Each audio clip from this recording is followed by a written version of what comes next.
Hello बच्चों। आज start कर रहे हैं हिंदी की काव्यखंड की क्लास, जो आपके क्लास 11, 12, 10, 9 सभी के लिए बहुत ही महत्वपूर्ण है। आज की जो क्लास है इसमें काव्यखंड के बहुत ही महत्वपूर्ण वस्तुनिष्ठ क्वेश्चन लिए गए हैं, तो आप लोग इनका अभ्यास कीजिए और अपने वार्षिक परीक्षा की तैयारी अच्छी रखिए। तो आइए स्टार्ट करते हैं। आज की इस वीडियो में जितने भी ऑब्जेक्टिव क्वेश्चन लिए गए हैं वो वार्षिक परीक्षा के लिए बहुत ही महत्वपूर्ण रहेंगे। आप लोग वीडियो बिल्कुल भी स्किप ना करके वीडियो लगातार देखते रहें। आइए स्टार्ट करते हैं। पहला क्वेश्चन है, महाकाव्य में जीवन का चित्रण होता है। तो आपको पता है खंड काव्य होता है और महाकाव्य होता है। तो खंड काव्य में जीवन का एक खंड का चित्रण होता है, लेकिन महाकाव्य में जो है वो जीवन का संपूर्ण जीवन का चित्रण होता है, उसको महाकाव्य कहते हैं। तो पहला ऑप्शन है खंड चित्रण। तो खंड काव्य में होता है खंड चित्रण, ना कि महाकाव्य में। तो पहला ऑप्शन नहीं होगा। दूसरा ऑप्शन है समग्र चित्रण। तीसरा ऑप्शन चित्रण ही नहीं होता। तो हमने अभी आपको बताया है कि जो महाकाव्य है इसमें जीवन के संपूर्ण जीवन का चित्रण होता है। तो इसका आंसर होगा आपका बा, आंसर होगा समग्र चित्रण। तो आइए, इसका आंसर समग्र चित्रण हो गया है। आइए अगला देखते हैं। अगला क्वेश्चन है, खड़ी बोली का प्रथम महाकाव्य क्या है। तो हमें बताना है खड़ी बोली का प्रथम महाकाव्य कौन सा है। तो जो कामायनी जी महाकाव्य तो है, लेकिन खड़ी बोली का प्रथम महाकाव्य नहीं है। तो इसका आंसर आपका रहेगा प्रिय प्रवास। जो प्रिय प्रवास है 12 नंबर का जो आंसर है, जे खड़ी बोली का प्रथम महाकाव्य माना जाता है। तो खड़ी बोली का प्रथम महाकाव्य कौन होगा? प्रिय प्रवास माना जाता है। आइए अगला क्वेश्चन है, पार्वती मंगल तथा पथिक हैं। तो जो पार्वती मंगल है और जो पथिक है, ये क्या है? महाकाव्य है या खंड काव्य है या मुक्तक काव्य है या प्रबंध काव्य है? आपको पता हो तो बताइए, जल्दी आंसर बताएं कि क्या है इसका आंसर। तो जो पार्वती मंगल और पथिक जो है, ये खंड काव्य है। क्या है ये? एक खंड काव्य है। तो इनका आंसर हो जाएगा बा, खंड काव्य। आइए अगला क्वेश्चन देखते हैं। अगला क्वेश्चन है हमारा, जिसमें जीवन की किसी एक घटना का वर्णन होता है उसे कहते हैं। तो जीवन की किसी एक घटना का वर्णन जिसमें हो उसको हम खंड काव्य कहते हैं। पाठ मुक्तक होता है जो पढ़ने वाले होते हैं, और गे मुक्तक होता है जो गाने वाले होते हैं, और महाकाव्य होता है जिसमें किसी जीवन के संपूर्ण चित्रण होता है। तो इसका आंसर क्या है? क्योंकि इसमें बताया गया है कि जीवन के किसी एक खंड का वर्णन हो, क्या एक खंड का वर्णन हो, तो उसको हम खंड काव्य कहते हैं। आइए अगला क्वेश्चन देखते हैं। अगला हमारा क्वेश्चन है,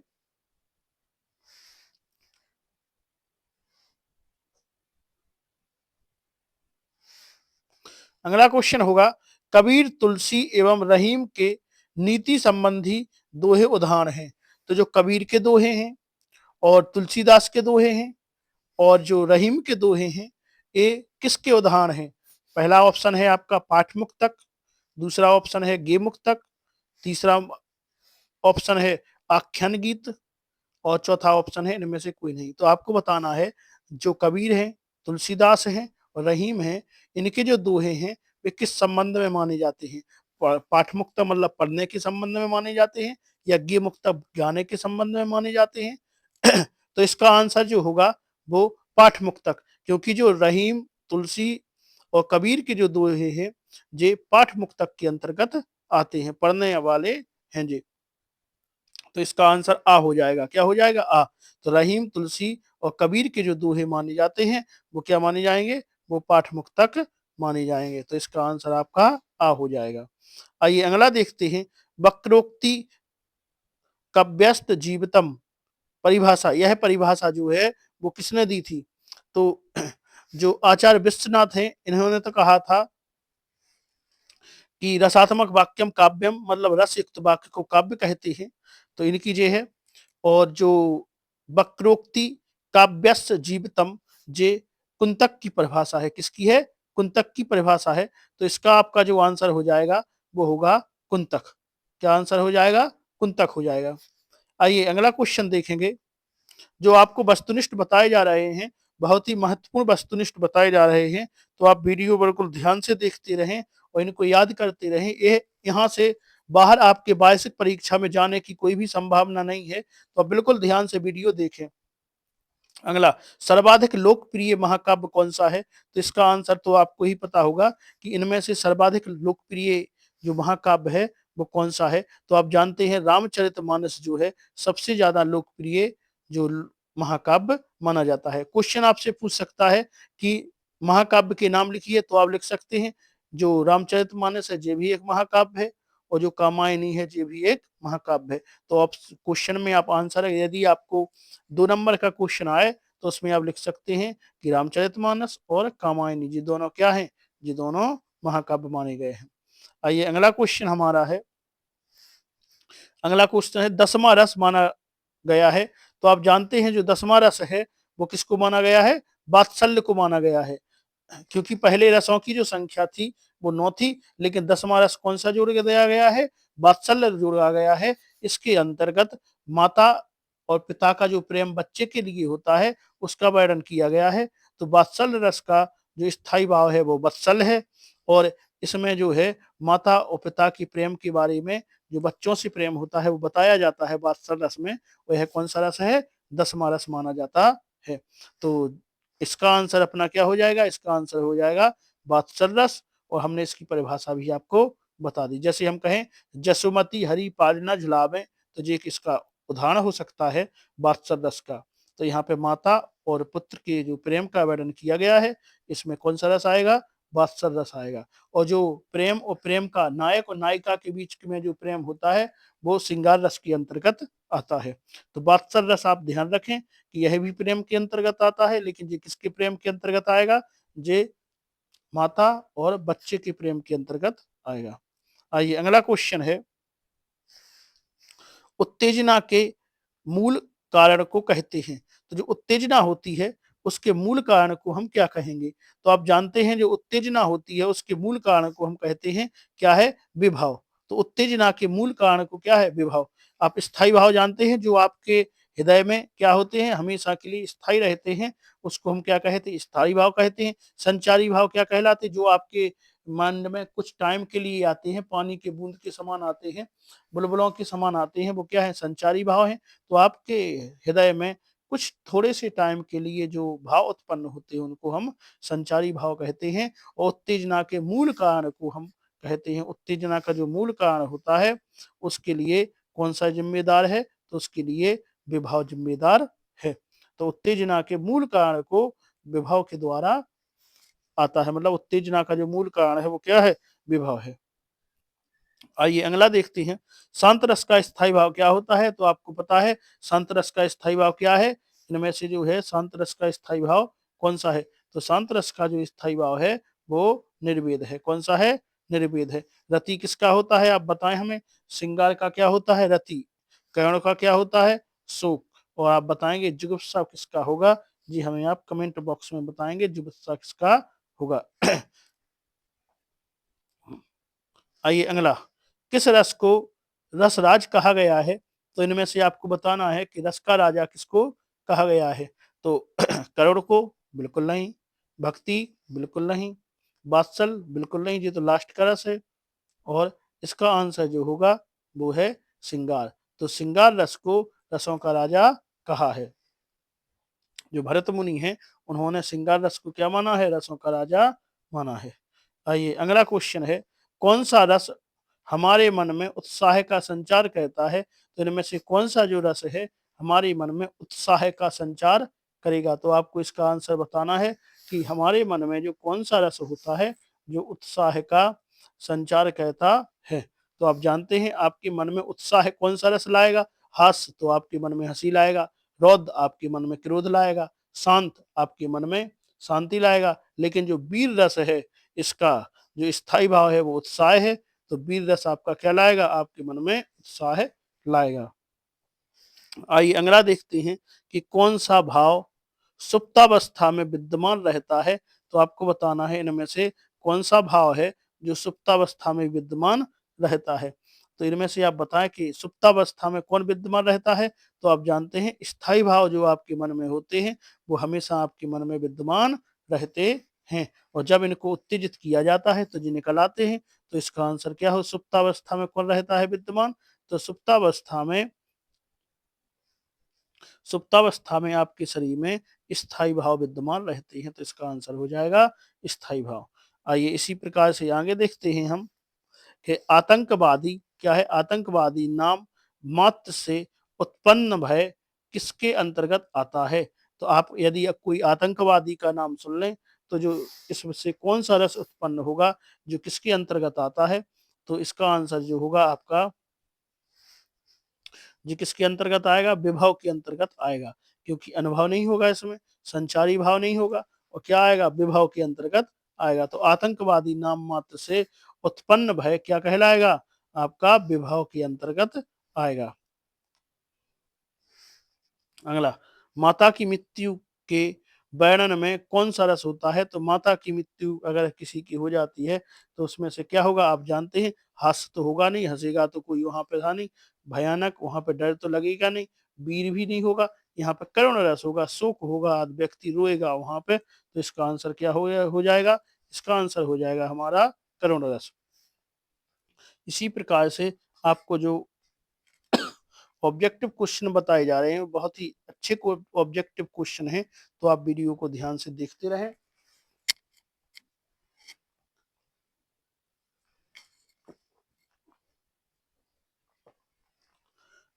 आइए अगला देखते हैं हम। हरिश्चंद्र, अगला है हरिश्चंद्र नाटक के शमशान वर्णन में किस रस की अनुभूति होती है? तो जो राजा हरिश्चंद्र थे उनके जो नाटक है उनका एक शमशान वर्णन में कौन सा रस की अनुभूति होती है? तो आपको बताना है इनमें से कौन सा रस होगा। तो उनके जो शमशान वर्णन है उनके जो उसमें करुण रस का विधान है, मतलब करुण रस का अनुभव होता है। सबसे ज्यादा कौन सा रस होता है? करुण रस का अनुभव होता है। आइए अगला देखेंगे, काव्य की शोभा बढ़ाने वाले शब्द क्या कहलाते हैं? तो आपको इसका आंसर पता ही होगा। काव्य की शोभा बढ़ाने वाले अलंकार कहलाते हैं। क्या कहलाते हैं? अलंकार कहलाते हैं। तो जो काव्य की शोभा बढ़ाते हैं उसको अलंकार कहते हैं। तो ये आपकी अलंकार की परिभाषा भी होती है कि काव्य की शोभा बढ़ाने वाले शब्दों को अलंकार कहा जाता है। तो क्या है? इसका आंसर हो जाएगा अलंकार। काव्य की शोभा बढ़ाने वाले शब्दों को हम अलंकार भी कहते हैं। आइए इसी प्रकार से अगला है, जहां शब्द के काव्य की शोभा बढ़ती है वहां अलंकार होता है। जहां शब्द की काव्य की शोभा, किसकी शोभा बढ़ रही है? शब्द की, या नीचे अथवा में दिया गया है कि जहां शब्द चयन द्वारा कथन में सौंदर्य आता है वहां कौन सा अलंकार होता है? तो जहां पे शब्दों से शोभा बढ़े, आपको बताना है जहां पर शब्दों से शोभा बढ़े वो कौन सा अलंकार होगा? शब्द अलंकार होगा, क्योंकि आपसे बताया गया है शब्द से काव्य की शोभा बढ़ती है। तो जहां पे शब्द से काव्य की शोभा बढ़ेगी वो कौन सा अलंकार होगा? शब्द अलंकार होगा। आइए अगला देखेंगे इसके बाद। अगला है इसके बाद, जहां अर्थ से काव्य की शोभा बढ़ती है वहां कौन सा अलंकार होगा? तो आप जानते हैं जहां शब्द से शोभा बढ़ रही है, कहाँ? जहां शब्द से शोभा बढ़ रही है वो कौन सा है? शब्द अलंकार है। और जहां अर्थ से शोभा बढ़ेगी, किससे? अर्थ से शोभा बढ़ेगी, वो अर्थालंकार होगा। तो इसका आंसर आपका होगा अर्थालंकार। आइए अगला अगला क्वेश्चन है, लक्ष्मी थी या दुर्गा थी, वह स्वयं वीरता का अवतार में कौन सा अलंकार होगा?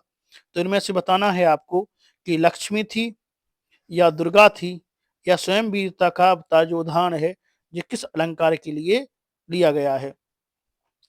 तो इसमें आप देखेंगे कि पहला है भ्रांतिमान अलंकार, यहाँ पे भ्रमित किया नहीं जा रहा है।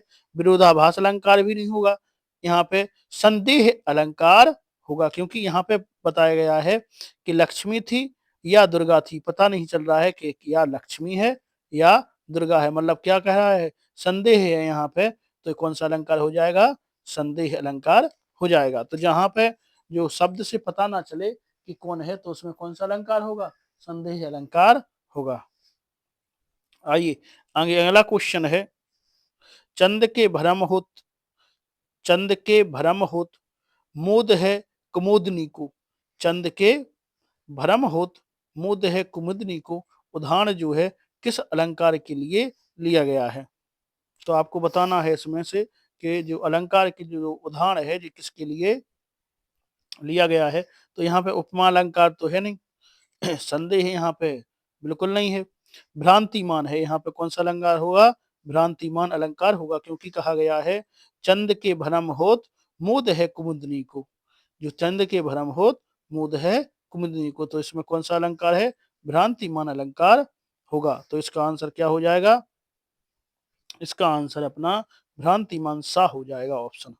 आइए अगला क्वेश्चन है, मोहम्मद एक मीठा जहर है। क्या मोहब्बत जो है वो एक मीठा जहर है, इस वाक्य में अलंकार कौन सा है। तो आपको बताना है कि जो मोहब्बत है एक मीठा जहर है, इसमें कौन सा अलंकार है। तो इसमें विरोधाभास अलंकार है, क्योंकि मोहब्बत के लिए विरोधाभास किया जा रहा है, इसलिए यह कौन सा अलंकार है, विरोधाभास अलंकार है। तो इसका आंसर अपना विरोधाभास अलंकार हो जाएगा। किसमें, मोहब्बत एक मीठा जहर है, तो इसमें मोहब्बत का विरोध किया जा रहा है, इसलिए यहाँ पे विरोधाभास अलंकार हो जाएगा। आइए अगला है, कविता के शाब्दिक अनुशासन को कहते हैं।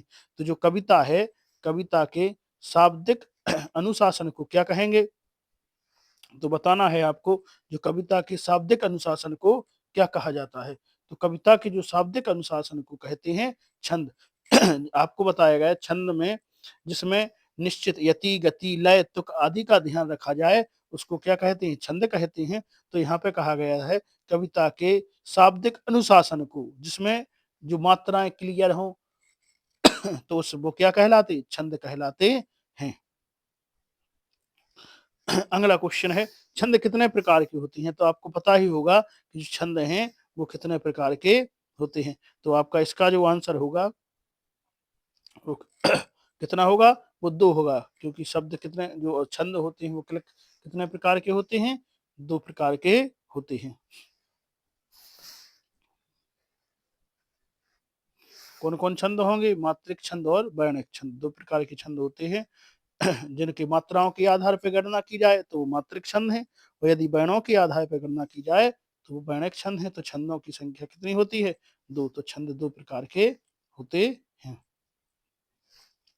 अगला क्वेश्चन है, मात्रा की गणना के आधार पर जिस छंद की रचना होती है उसको क्या कहते हैं। अभी हम बता चुके हैं आपको कि जो मात्राओं के आधार पर गणना होती है तो वो किसके अंतर्गत आते हैं, मात्रिक छंद के अंतर्गत आते हैं। जहां पे वर्णों की गणना होती है वो वर्णिक छंद कहलाते हैं।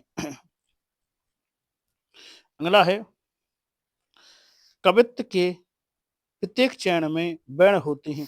तो जो कवित्त है उसके प्रत्येक चरण में कितने वर्ण होते हैं। तो इसका आंसर जो होगा वो 31 होगा, क्योंकि कवित्त के प्रत्येक चरण में कितने वर्ण होते हैं, कवित्त के प्रत्येक चरण में 31 वर्ण होते हैं। तो याद रखना है, जो कवित्त है वो एक वर्णिक छंद है, और उसके प्रत्येक चरण में कितने वर्ण होंगे, उसके प्रत्येक चरण में 31 वर्ण होंगे। अगला, दुर्मिल में वर्णों की संख्या होती है, किसमें बताना है हमें, दुर्मिल में। तो दुर्मिल में जो वर्णों की संख्या होगी वो कितनी होगी।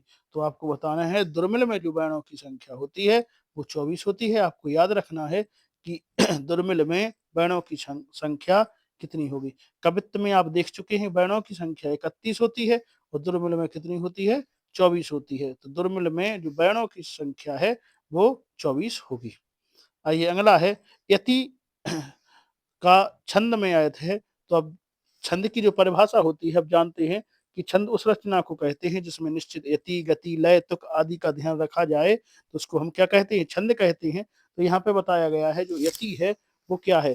तो जो यति है कुछ टाइम के लाने जो रुकना पड़ता है वो क्या कहलाती है, हमें यति कहलाती है। तो कुछ टाइम के लाने रुकना मतलब विराम।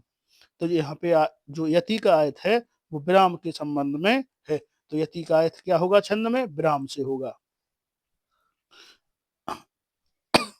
आइए अगला है, मात्रिक छंद का उदाहरण है। तो मात्रिक छंद का उदाहरण कौन सा है, कवित्त है। मात्रिक छंद का उदाहरण क्या कवित्त है, या सवैया है, या सोइठा है, या इनमें से कोई नहीं। तो आपको बताना है कि यहाँ पे मात्रिक छंद कौन कौन से हैं और वर्णिक छंद कौन कौन से हैं। तो अभी हमने बताया है कि कवित्त है वो कौन सा है, वर्णिक छंद है। और सोइठा जो है वो भी कैसा, जो सवैया है वो भी कैसा है, वर्णक छंद है, तो ये दोनों कौन से छंद हो गए? वर्णक छंद हो गए। लेकिन हमसे क्या पूछा गया है? हमसे मात्रिक छंद पूछा गया है, इसलिए जो इसका आंसर होगा अपना वो होगा सोइठा। सोइठा एक मात्रिक छंद है। तो याद रखना है, जो सोइठा है वो मात्रिक छंद है, लेकिन जो सवैया और जो कवित्त हैं वो दोनों वर्णक छंद हैं। तो ये दोनों कौन से हैं? वर्णक छंद हैं। ये दोनों वर्णक छंद हैं और जो सोइठा है वो क्या है? मात्रिक छंद। दोहा भी एक मात्रिक छंद होता है। आइए अगला, काव्य गुणों की संख्या कितनी मानी गई है? तो काव्य के जो गुण हैं वो कितने माने जाते हैं? तो काव्य के जो गुण हैं वो 3 प्रकार के गुण काव्य में माने जाते हैं।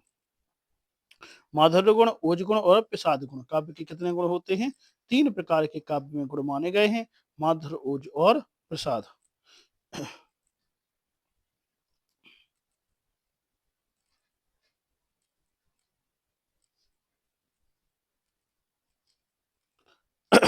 आइए अगला है, जिस काव्य जिस काव्य गुण विशेष के कारण साहृदय का चित्त व्याप्त हो जाता है, अर्थात साहृदय के चित्त में अर्थ पूरा रम जाता है, उसको हम क्या कहते हैं? तो किसी के हृदय में यदि जो अर्थ है साहृदय के अर्थ में क्या हो जाता है? साहृदय का चित्र व्याप्त हो जाता है।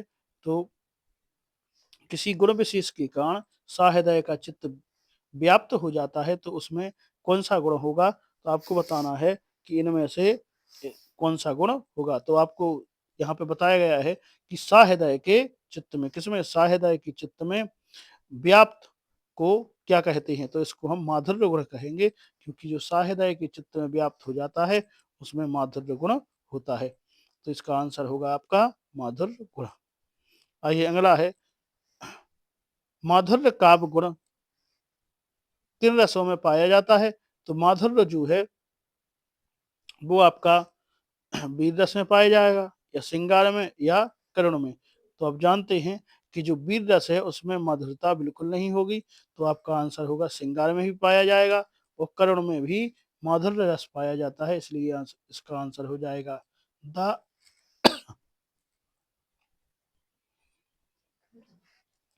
तो अपने जो सही विकल्प बहुविकल्पीय हैं, जो क्वेश्चन सभी कंप्लीट हो गए हैं। अब हम देखेंगे इसके बाद अगले वीडियो में रिक्त स्थान। तो आप अगले वीडियो का इंतजार करें, और अगले वीडियो में हम सभी इस अध्याय के रिक्त स्थान कवर करेंगे। और इसके बाद हम देखेंगे, रिक्त स्थान के बाद हम देखते हैं सत्य सत्य हैं, और सत्य सत्य के बाद आपकी जोड़ियां हैं, और जोड़ियों के बाद एक शब्द में उत्तर हैं। तो आपको सभी करवाए जाएंगे।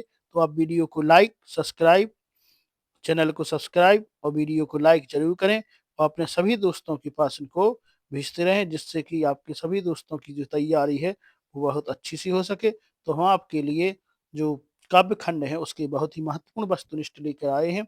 तो आप लोग वीडियो को ध्यान से देखते हैं। आज के इस वीडियो में इतना ही। अब अगले वीडियो हम आगे कवर करेंगे। धन्यवाद। लंगूटी।